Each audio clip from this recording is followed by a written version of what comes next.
It's the end of the day with Ray. Hello, my friends. Well, today we're going to jump on that Sharp Interactive board. I want to share my thoughts on HP's first half 2023. This is part two. In part one, I really focused on that supply business. Remember that, folks? 7 quarters in a row of year-over-year revenue losses. 7 quarters in a row of year-over-year revenue losses. Today, I'm going to focus a little bit on the hardware. But, folks, here's the bottom line. I'm predicting here today that at the end of 2023, HP will have a decline in revenue in the print business of $2.5 billion from the 2018 number. And I'm going to share with you why I believe that. I also want to talk about the media. Not just our industry's media, but the folks out there that interview Enrique Loris. He's run around the world. He's done these interviews. They've been all over the networks. And I'm listening to him talk to these analysts, and it's horrifying. He's completely gaslighting the entire conversation about the fact that HP has a $6.8 billion decline in revenue year-over-year growth. $6.8 billion decline. He's talking about putting AI in notebooks. So, ladies and gentlemen, let's jump on the Sharp Interactive board. I want to share my thoughts with you. I want to start out with this slide, and this is a slide I put together of headlines all over the world. And these headlines are talking about the most overreaching OEM on the planet, HP, doing these firmware updates, literally driving consumers crazy because they can't use non-OEM toner. And these are publications all over the world. None of these are our publications in our industry. You know, here in the United States, we got, 4 or 5 publications. They would never talk about this.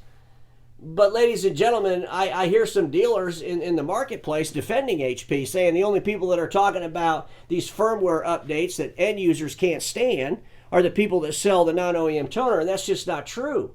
Because there's articles all over the world where end users are being interviewed and they're talking about this disgusting practice. They don't like it. So I just want to make sure our industry knows that just because you don't read this kind of stuff in the Imaging Channel magazine or ENX or the Canada Report or Keypoint Intelligence or the industry analysts doesn't mean it's not true, because we know what these folks want to talk about. They want to talk about how they went to the partner conference for 2023 and it was all, what a wonderful conference. Thanks for the box of chocolates. They want to talk about how the Amplify agreement, the most overreaching OEM contract in the history of contracts, is a bunch to do about nothing. And ladies and gentlemen, I beg to differ on both accounts. So now, let's jump in here and talk about Enrique Loris running around the world doing interviews. You can see him, folks. I mean, you can't even make this stuff up. And he's sitting there and he's talking with CNBC, Yahoo Finance, Jim Cramer. I listened to this interview with Jim Cramer. And Jim Cramer was asking him some pretty good questions. Of course, when Enrique answers the question, that's the end of it for Jim. I mean, he told Jim they had 7 million subscriptions, but then again, absolutely no details around the subscriptions. I am so sick of hearing the subscriptions coming out of Enrique Loris, the CEO's mouth. It's irrelevant. When you end 2023, at the end of 2022, you were $1.9 billion less in revenue than 2018. Enrique Loris in 2018, you weren't selling any damn subscriptions. What happened? If you're going to talk about selling 7 million subscriptions, you need to start saying the math. And Jim doesn't know to ask that question. He should have said, well, Enrique, 7 million subscriptions, fantastic. What's the average revenue? What's the average volume? Is the volume growing?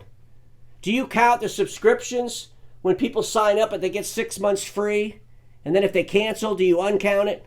How many are active? How many are inactive? How long do they keep these subscriptions?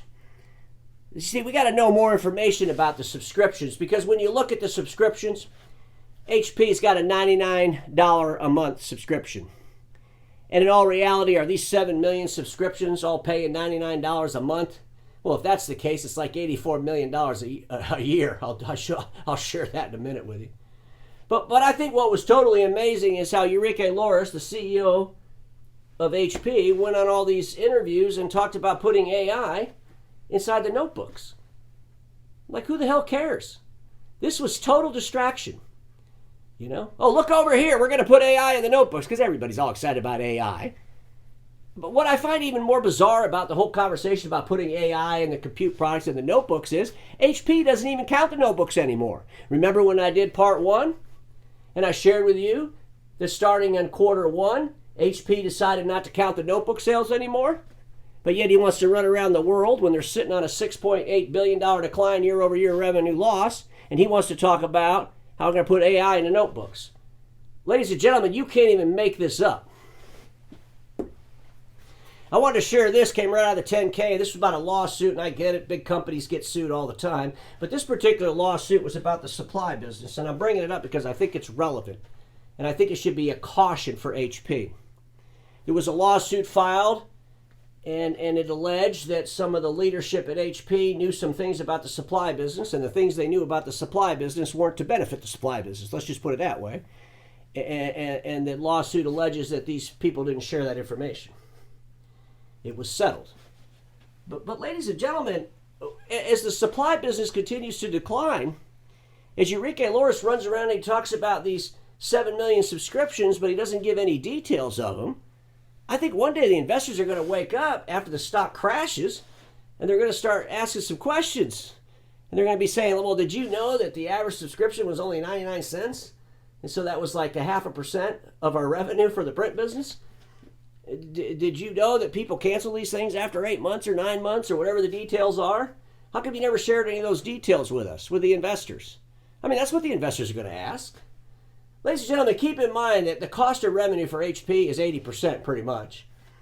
They got 20% gross profit. And most of their gross profit for that company is coming from the supply business. And as the supply business continues to decline, it doesn't matter how many subscriptions you sell or believe you're making money from selling. Sooner or later, going to hit the brick wall, and all hell's going to break loose. I wanted to share the 6.8 billion loss in revenues year over year geography. In Americas, it was 2.6 billion. The EMEA was 2.9 billion. And APJ, it was 1.3 billion. These are substantial declines in revenue for year over year growth. You're going the wrong way.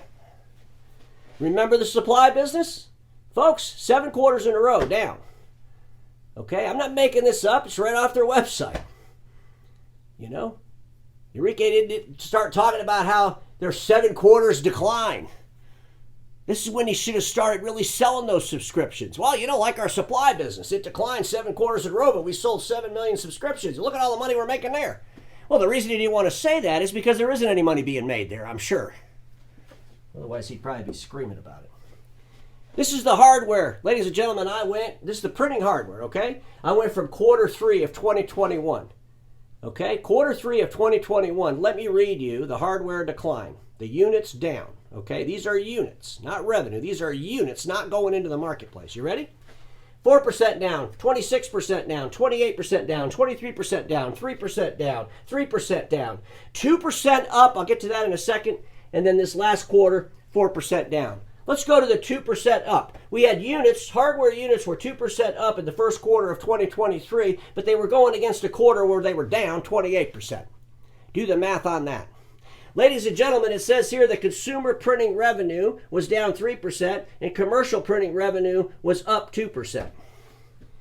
Do you think it was maybe they got some dealers bought some more of the commercial machines? Do you think it's the prices went up?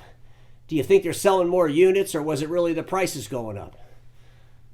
Folks, at the end of the day, the bottom line is this is unsustainable. This isn't just 1 or 2 quarters. We're looking at massive declines. The big bubble we talked about, or I talked about, they had this big bubble early 2021. And guess what happened? It popped. No one's talking about the pop.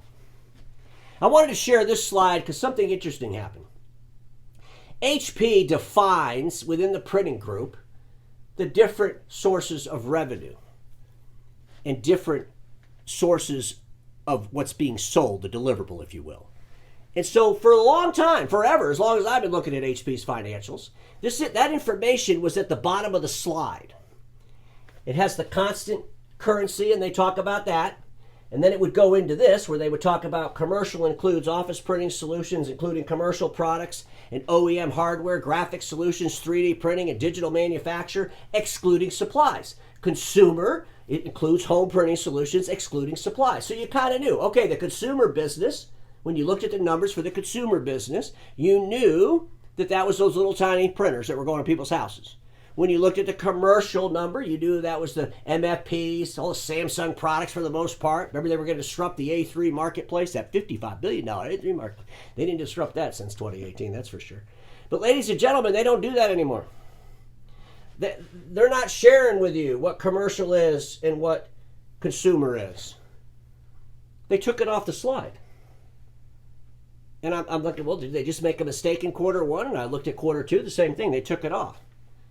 And then remember I told you all when I did the episode 1, the first half of this, I talked to you about how they stopped counting the notebooks. So what are they doing over there at HP? Are they just trying to make it harder for the investment community to understand what's going on there? Because I think it's important to know exactly what's going on. You know, when the investors realize that you could have units going up, but if you don't make any money on the revenue, because we all know that hardware we don't make any money on, right? Come on, very, very low margin, very low profit. All the money's in the supplies. But if the units are down and the revenue's going up, but there's no profit in the revenue, that's irrelevant. If the units are going out there but nobody's using them and the supply cost or supply revenue's down, but without all the details, how do you know all that? HP, you need to put all those details back on those slides is my suggestion. So ladies and gentlemen, here's my prediction. I predict at the end of 2023, HP will come in the total print business at $18.3 billion. If they come in at $18.3 billion for 2023, that will be $2.5 billion below the 2018 number. In 2018, think about this. They did $20.8 billion in revenue. They increased the revenue by $1 billion in 2018 from 2017, and that was the year they put all the revenue from Samsung. I remember when our industries press wrote about that. They talked about the fantastic growth over there at HP. They really forgot to tell everybody, well, it was really because they bought all this growth, and they just added to the revenue. But in 2018, they had $1 billion added in revenue from Samsung. All that's gone. Because I predict by the end of 2023, they're going to come in at 18.3, and that's going to be $2.5 billion below that 2018 number. That should scare the crap out of everybody. And even if I'm wrong a little bit, it's still going to be $2 billion or more under 2018's number. That's a fact. If you look at 2022, well, those are factual numbers. The supply business was down $1.8 billion from 2018. Commercial was down $289 million from 2018. Consumer was up $200 million, but consumer, what is that? Those are those little tiny printers excluding supplies. There's no money in those. So you might be up $200 million from the 2018 number, but if there's no profit in it, who cares? Total printing business down $1.9 billion from the 2018 number, and that was through the end of 2022. I don't believe we're ever going to see the 2018 number again. It'll continue to decline. Sooner or later, HP is going to hit that brick wall because all their profits are coming out of that supply business. And as I showed you on that previous slide, their cost of revenue is about 80%. They don't have enough room to play with. And the reason I can predict that they're going to do $18.3 billion for 2023, I'm just looking at last year. You know, the first half of 2022, the company was at $9.7, almost $9.8 billion. If you double that, they didn't double it.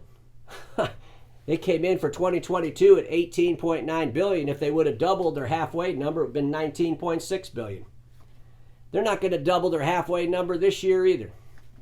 Enrique Loris, when he was talking to Jim, he was talking about how the second half's good. Look at the holidays and stuff. I mean, I guess people are going to buy the subscriptions for their friends for Christmas.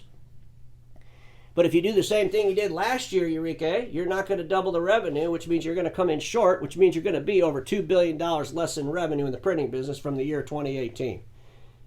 Is our industry ready to wake up to this? Are the financial analysts ready to start asking Enrique Loris, when he comes on these talk shows, a little bit more substance? Dig into those subscriptions. Dig into them, because you're going to find out that's a house of cards. It's nuts. I did the math for you. Let's talk about the subscriptions real quick as we wrap this up. You got a little picture there. You get the emails all the time. Sign up for the subscription. I'm thinking most of those 7 millions are 99 cents. 99 cents, 7 million. That's 84 million a year. $84 billion a year against the entire print business is a half of 1% of the revenue. A half of 1% of the revenue, folks. Are you kidding me? I got to ask Enrique Lawrence a question. Are you going to get that up to like 400 million subscriptions? It doesn't matter how many subscriptions you sell. It doesn't matter how many printers you sell, because people are going to print less tomorrow than they ever printed today, and that'll continue to happen.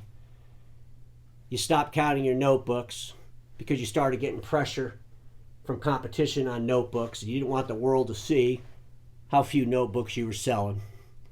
And at the end of the day, HP is this close to hitting that brick wall, and there has to be some major changes. When HP's Enrique Lawrence, their CEO, told Jim Cramer that they are going to continue on their path with their stock buybacks, which by the way, the board approved $15 billion in buybacks. I believe they're at $14 billion now. Enrique said they're going to fulfill that, because they still believe that their shares are undervalued. Enrique Lawrence, the CEO of HP, I can't believe you believe your shares are undervalued. Quite honestly, I believe that the board at HP is going to have to make some tough decisions, because by the time 23 ends up, it's not going to be good. And everybody watching me knows this. Status quo is the killer of all that'll be invented. Don't get stuck in status quo, and I'll see you all tomorrow.